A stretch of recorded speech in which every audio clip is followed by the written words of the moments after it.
യെശയ്യാ പ്രവാചകന്റെ പുസ്തകം 43 അധ്യായം 18-19 വാക്യങ്ങൾ.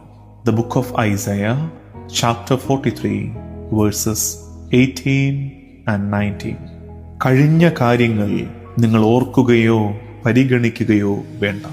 ഇതാ, ഞാൻ പുതിയ ഒരു കാര്യം ചെയ്യുന്നു, അത് മുളയെടുക്കുന്നത് നിങ്ങൾ അറിയുന്നില്ലേ? ഞാൻ വിജനദേശത്ത് ഒരു പാതയും മരുഭൂമിയിൽ നദികളും ഉണ്ടാക്കും. തകർക്കപ്പെട്ട മുറിവേറ്റ നിങ്ങളുടെ ഭൂതകാലത്തെ മറന്നുകള. പോട്ടെ, സാരമില്ല, വിട്ടുകള. നിങ്ങൾക്കായി ഒരു പുതിയ കാര്യം ഞാൻ ചെയ്യുന്നുവെന്ന്. പുത്തനാണ്ടിന്റെ ആദ്യ ദിനങ്ങളിലൂടെ നമ്മൾ കടന്നു പോവുകയല്ലേ. പൂർവകാലത്ത് മുറിവേറ്റതിൻ്റെ, തകർക്കപ്പെട്ടതിൻ്റെ, മാറ്റി നിർത്തപ്പെട്ടതിൻ്റെ മുറിവുകളേറെ ഉണ്ട്.